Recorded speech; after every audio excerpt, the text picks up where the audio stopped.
ദൈവനാമത്തിന് മഹത്വമുണ്ടായിരിക്കട്ടെ. ഇന്നത്തെ ചിന്താ വിഷയം രക്ഷാപദ്ധതിയിലുള്ള പങ്കാളിത്തം.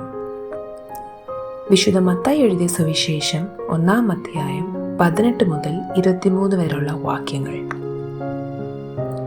എന്നാൽ യേശു ക്രിസ്തുവിൻ്റെ ജനനം ഈ വണ്ണമായിരുന്നു.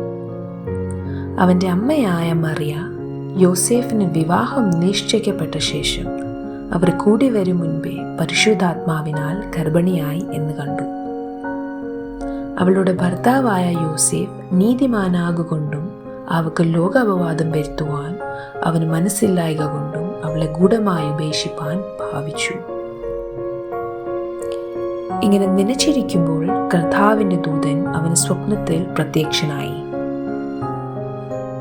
ദാവീദിന്റെ മകനായ യോസേഫേ, നിന്റെ ഭാര്യയായ മറിയയെ ചേർത്തുകൊള്ളുവാൻ ശങ്കിക്കേണ്ട.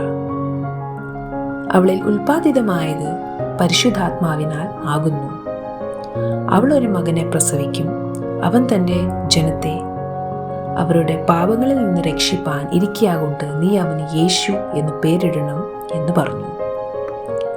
കന്യക ഗർഭിണിയായി ഒരു മകനെ പ്രസവിക്കും. അവൻ ദൈവം നമ്മുടെ കൂടെ എന്ന അർത്ഥമുള്ള ഇമ്മാനുവേൽ എന്ന് പേര് വിളിക്കും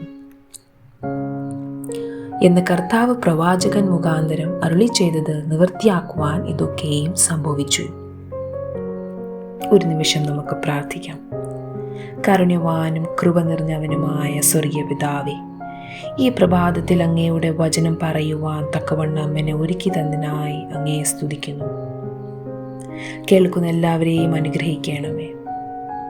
യോസേഫിനെ പോലെ ഭയത്തോടും വിശ്വാസത്തോടും കൂടെ ജീവിക്കുവാൻ ഞങ്ങളെ ഒരുക്കണമേ എന്ന് പ്രാർത്ഥിക്കുന്നു.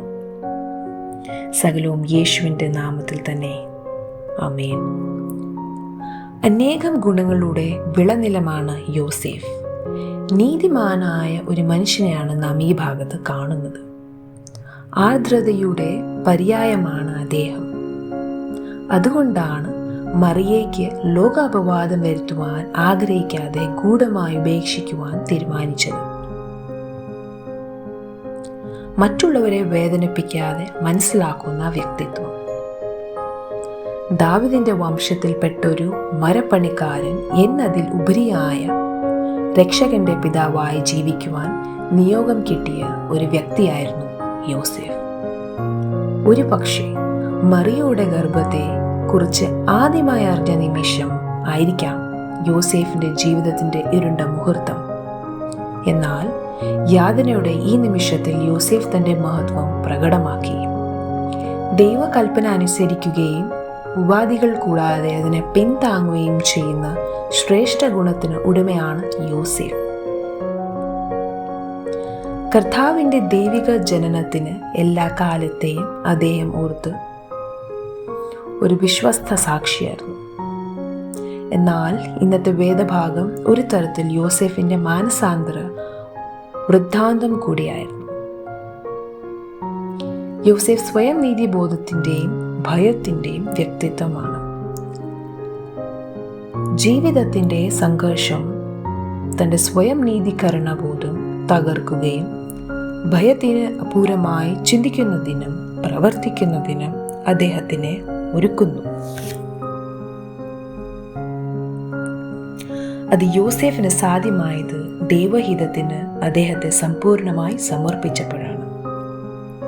ഇന്നത്തെ നമ്മുടെ ജീവിത സാഹചര്യത്തിൽ കഷ്ടങ്ങളിലൂടെയും സഹനങ്ങളിലൂടെയും ദൈവഹിതത്തിന് വിധേയപ്പെടുവാൻ നമുക്ക് സാധിക്കുന്നു.